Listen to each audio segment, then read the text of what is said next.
Now, today we are going to start chapter number 4, reproductive health. You have learned about human reproductive system and its function in chapter number 3. आपने इसके previous chapter में chapter number 3 के अंदर आपने human reproductive system के बारे में पढ़ा है, उसके फंक्शंस देखे हैं आपने कि उनके फंक्शंस क्या होते हैं.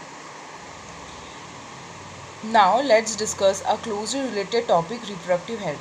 अब आप उसी के बारे में थोड़ा और क्लोजली उसके जो डीप चीज़ें हैं वो समझो के पढ़ोगे इस चैप्टर के अंदर. What do we understand by this term? The term simply refers to healthy reproductive organs with normal functions. इसका मतलब ये है कि जितने भी आपके रिप्रोडक्टिव ऑर्गन हैं वो हेल्दी हों, उनके जो फंक्शंस हैं वो नॉर्मल हों. However, it has a broader perspective and includes the emotional and social aspects of reproduction also. देखो, सबसे पहले मतलब तो ये है इसका कि आपके जितने भी रिप्रोडक्टिव ऑर्गन्स हैं वो हेल्दी होने चाहिए, लेकिन उसके अलावा इनका ये इमोशनली और सोशल एस्पेक्ट से भी लिंक्ड होते हैं.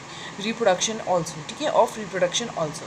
According to the World Health Organization WHO, reproductive health means a total emotional, behavioral and social. अगर हम WHO जो कि आपकी वर्ल्ड हेल्थ ऑर्गेनाइजेशन है उसके अकॉर्डिंग देखें, जो रिप्रोडक्शन जो हेल्थ है उसके पूरे एस्पेक्ट्स, ठीक है, वो वेल बीइंग होना, मतलब कि वो एक फैक्टर नहीं है, उसके साथ में सारे फैक्टर्स होना जाए, चाहे वो फिजिकल हो, इमोशनल हो, बिहेवियरल हो या सोशल हो. ये सारे एस्पेक्ट्स हम आगे डिटेल में स्टडी करेंगे. Therefore a society with people having physically and functionally normal reproductive organs and normal emotional and behavioral interactions among them in all sex related aspects might be called reproductively healthy. अगर इस line को समझें तो हम ये बोल सकते हैं कि एक सोसाइटी जिसके अंदर जितने भी लोग हैं वो क्या हैं, फिज़िकली, या हम ऐसा बोल सकते हैं कि हम उनके फिज़िकल एस्पेक्ट से देखें तो क्या है, वो नॉर्मल हैं, और उनका इमोशनल और जो बिहेवियरल इंटरेक्शन हो वो भी क्या हो, नॉर्मल हो. और ये सब किससे रिलेटेड है? सेक्स रिलेटेड एस्पेक्ट से रिलेटेड है. Why is it significant to maintain reproductive health and what are the methods taken up to achieve it? Let us examine them. अब क्यों ज़रूरी है कि हम मेंटेन करें रिप्रोडक्टिव हेल्थ को और कौन सी मेथड से हम इसको कर सकते हैं. चलिए अब हम डिटेल में पढ़ते हैं. Reproductive health problems and strategies. India was amongst the first countries in the world to initiate action plans and programs at a national level to attain total reproductive health as a social goal. मतलब India उन पहली countries में से है जिन्होंने actually में वो plans और प्रोग्राम स्टार्ट करे. किस चीज़ से रिलेटेड स्टार्ट किए थे? रिप्रोडक्टिव हेल्थ को अटेन करने के लिए, अचीव करने के लिए. These programs called family planning were initiated in 1951. अब ये जो प्रोग्राम्स थे ये बहुत अलग अलग नाम के थे, ठीक है, उनमें से एक नाम इनको दिया गया है फैमिली प्लानिंग, और ये 1951 में इनिशिएट हुए and were periodically assessed over the past decades.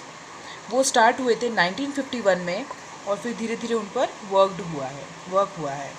Improved programmes covering wider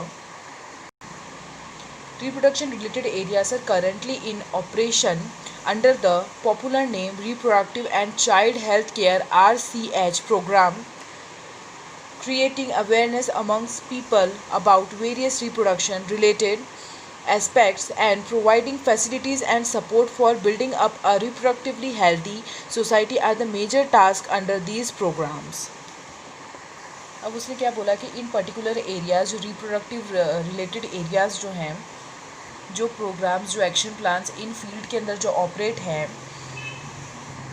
उनको किन के अंदर डाला गया है? Reproductive and child health care के अंडर में डाला गया है, जिसको बोला जाता है RCH. अब अगर देखा जाए तो क्या मोटिव है इन प्लान्स का, ठीक है, क्यों इसकी ज़रूरत है, लोगों को अवेयर करने के लिए क्यों इसकी नीड है. क्या इसके गोल्स है? तो फर्स्ट है इनका गोल ये है कि ये क्रिएटिंग अवेयरनेस, ये अवेयरनेस क्रिएट करना चाहते हैं पीपल्स के अंदर, ठीक है, about various reproductive related aspects. ये बताना लोगों को कि क्या चीज़ सही है और क्या चीज़ गलत है। जितने भी रिप्रोडक्टिव एस्पेक्ट्स हैं उन पर क्या करेंगे आप, उनको नॉलेज देंगे कि क्या चीज़ कैसे होती है, ठीक है, उसके बारे में उनको पूरा बताएंगे, ठीक है। ये प्लान्स का मेन मोटिव यही है कि हमें इस चीज़ के बारे में लोगों को जागरूक करना है, उनको इसका पूरा नॉलेज देना है। उसके बाद में उनको फैसिलिटी प्रोवाइड करना, सपोर्ट देना, ताकि एक हेल्दी रिप्रोडक्टिव सोसाइटी बन पाए, बिल्ड हो पाए, are the major task under this programme. और ये इनका क्या है, मेजर टास्क है, मतलब ऐसी सोसाइटी जो रिप्रोडक्टिवली क्या हो, हेल्दी हो। Now with the help of audio visual and the print media, governmental and non-governmental agencies have taken various steps to create awareness among the people about reproduction related aspects. Parents, other close relatives, teachers and friends also have a major role in the dissemination of the above information. अब उनका कहना ये है कि audio visual मतलब जहाँ पे sound भी हो और विजुअल भी हो, मतलब आप देख भी सकते हैं और सुन भी सकते हैं, ऐसी शॉर्ट मूवी शो करो उनको, या फिर प्रिंट मीडिया गवर्नमेंटल। अब इसमें जो प्रिंट मीडिया गवर्नमेंटल है, इसमें आप न्यूज़पेपर का एग्जांपल ले सकते हो, और नॉन गवर्नमेंटल एजेंसीज वो जैसे एनजीओ वगैरह हैं, have taken various steps to create awareness, ठीक है। इन लोगों ने काफ़ी मतलब जो ये एनजीओज़ हैं, न्यूज़पेपर हैं और भी जो आर्टिकल्स वगैरह हैं, उनकी हेल्प से काफ़ी इन्होंने क्या करा है, अवेयरनेस फैलाने की कोशिश की है, स्टेप लिए हैं और वो उन पर अभी भी वर्क कर रहे हैं, ठीक है, कि ताकि वो अवेयरनेस क्रिएट करें किसके एस्पेक्ट्स में, रिप्रोडक्टिव रिलेटेड एस्पेक्ट्स के, जितना भी उनको सोशली, इमोशनली, रिप्रोडक्टिव हेल्थ के रिगार्डिंग जो भी उनको इन्फॉर्मेशन देनी है वो उस स्टेप को लेकर दे सकें। अब ये जो इन्फॉर्मेशन है इसमें कभी भी किसी एक का रोल नहीं होता है, कई लोगों का रोल होता है। आपको पेरेंट्स से कई इन्फॉर्मेशन मिलती है, फिर आपको क्लोज रिलेटिव से आपकी कई इन्फॉर्मेशन मिलती है, टीचर्स से मिलती है, फ्रेंड्स से मिलती है, and also have a major role in the dissemination of the about information, ठीक है। तो ये सारे लोगों से आपको कहीं सारी इन्फॉर्मेशन मिलती है, किससे रिलेटेड, रिप्रोडक्टिव हेल्थ से रिलेटेड या रिप्रोडक्शन रिलेटेड। कोई भी आपको सही तरीके से समझाए कि ये इसमें क्या सही है और क्या गलत है, तो हम इस तरीके से क्या कर सकते हैं, अवेयरनेस कर सकते हैं दूसरों के अंदर। Introduction of sex education in school should also be encouraged to provide right information to the young so as to discourage children from believing in myths and having misconception about sex related aspects। इस line का मतलब ये है कि schools में sex education के बारे में पढ़ाया जाए, उनको उसके बारे में सही नॉलेज दिया जाए और उनको ये भी बताया जाए कि क्या चीज़ सही है और क्या चीज़ गलत है, ठीक है। तो एक्चुअली में जो मिथ्स है, मिथ्स का मतलब ये होता है कि लोग अपने आप से ही मानने लग जाते हैं कि ऐसा करने से ऐसा होता है, ऐसा करने से ऐसा होता है, तो वो हमें खुद से नहीं एनालाइज करना है, ठीक है। जो उसका प्रॉपर नॉलेज है वो हमें लेना होता है, ठीक है। तो उसके लिए हमको क्या करना होगा, स्कूल में भी सेक्स एजुकेशन देना पड़ेगा। तो इस तरीके से भी हम अवेयरनेस कर सकते हैं और इससे ये फ़ायदा होगा कि जो मिसकंसेप्शंस होते हैं वो नहीं होंगे, ठीक है, उनको सही और गलत की पहचान होगी। Proper information about reproductive organs, adolescence and related changes, safe and hygienic sexual practice, sexually transmitted disease, STD, AIDS, etc. would help people, especially those in the adolescence age group, to lead a reproductively healthy life. इसका मतलब ये है कि अगर आप information distribute करो या आप इंफॉर्मेशन दो कि और रिप्रोडक्टिव ऑर्गन के बारे में कि रिप्रोडक्टिव ऑर्गन किस तरीके से वर्क करते हैं, ठीक है, जिसमें आपको मेनली एडोलेसेंस एज के बारे में रहता है कि जैसे जैसे आपकी प्यूबर्टी बढ़ती है वैसे वैसे आपकी बॉडी के अंदर हार्मोनल चेंजेस आने स्टार्ट हो जाते हैं, ठीक है। और सेफ़ और हाइजेनिक सेक्सुअल प्रैक्टिस हो, जितनी भी सेक्सुअली प्रैक्टिस हो रही है वो सेफ़ होनी चाहिए और हाइजेनिक होनी चाहिए। और एसटीडी का मतलब ये होता है कि जो भी डिसीज़ जो सेक्सुअली कांटेक्ट से होती है, जैसे एड्स है, ठीक है, तो इसके बारे में अगर लोगों को इन्फॉर्मेशन होगी तो उनको हेल्प मिलेगी, जैसे मेनली एडोलेसेंट एज ग्रुप के जो होते हैं, lead to reproductive healthy life. तो बेसिकली जो उस एज में है, प्यूबर्टी वाली एज में है या एडोलेसेंस वाली एज में है, तो उनको ये इन्फॉर्मेशन उनके लिए बहुत इंपॉर्टेंट है ताकि उनको सही और गलत पता हो कि इसके कितने ज़्यादा हार्म भी हो सकते हैं। कोई गलत चांस लेने का जो चांसेस होते हैं वो कम हो जाएंगे और वो एक हेल्दी रिप्रोडक्टिव लाइफ जी पाएंगे। Educating peoples, especially fertile couples and those in marriageable age group, about available birth control options, care of pregnant mothers, postnatal care of the mother and child, important of breastfeeding, equal opportunities for the male and the female child, etc. Would address the importance of bringing up socially conscious healthy families of desired size। देखो, जो लोग इन as में हैं तो वो ऐसा क्या कर सके कि ये एजुकेशन उनको मिले।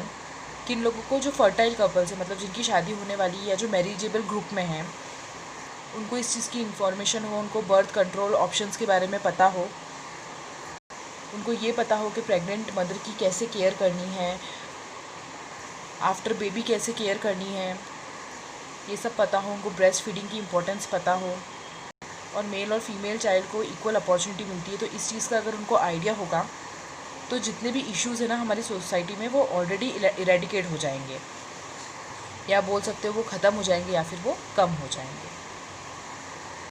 आधी प्रॉब्लम्स इसीलिए होती है क्योंकि लोगों को उसकी सही नॉलेज नहीं होता है, ठीक है। इसलिए आधे से ज़्यादा चीज़ें उस चीज़ से होती है। हम पढ़ रहे हैं तो हमको इस बारे में नॉलेज है कि क्या चीज़ सही है और क्या चीज़ नहीं है। मेनली जो रूरल एरियाज़ में रहते हैं उनको इन सब चीज़ों का नॉलेज नहीं होता है, तो ऐसे लोगों के लिए और सोसाइटी के लिए इट इज़ इम्पॉर्टेंट कि इसका नॉलेज हो।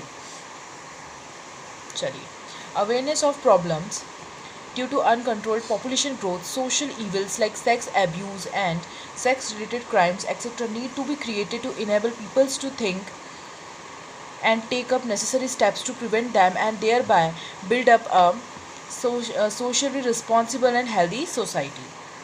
उन्होंने ये बोला कि ये ज़रूरी है कि हम लोगों को अवेयर करें कि क्या क्या प्रॉब्लम्स हो सकती हैं पॉपुलेशन से, क्योंकि अगर ज़्यादा पॉपुलेशन हो गई तो उससे क्या होगा, बहुत ज़्यादा प्रॉब्लम्स रहेगी। इसलिए हमको ये अवेयर करना ज़रूरी है कि चाइल्ड हमेशा 1 या 2 हो, इससे ज़्यादा ना हो।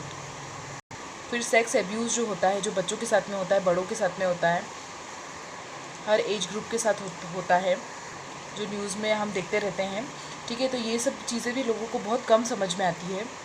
सेक्स रिलेटेड क्राइम्स के लिए भी जितने भी होते हैं उन सब चीज़ों के लिए भी नॉलेज की बहुत रिक्वायरमेंट है। ये नीड है कि हम उनको प्रॉपर गाइड करें हर चीज़ के बारे में। इसीलिए यहाँ पर लिखा हुआ है कि उनको ये स्टेप्स पता हो कि उनको क्या करना है, और इन सब चीज़ों को जानने के बाद में एक ऐसी सोसाइटी बन सकती है जो रिस्पॉन्सिबल है और हेल्दी सोसाइटी है, ठीक है। तो ये सब चीज़ें एक पार्ट है, ठीक है। ये चीज़ें होनी चाहिए और इनके बारे में हमें लोगों को जागरूक करना चाहिए। इसलिए स्कूल के अंदर भी ये एजुकेशन दिया जाता है बच्चों को, ताकि वो किसी गलत ट्रैक पे ना जाएं और उनको सब चीज़ों के बारे में प्रॉपर गाइडेंस हो।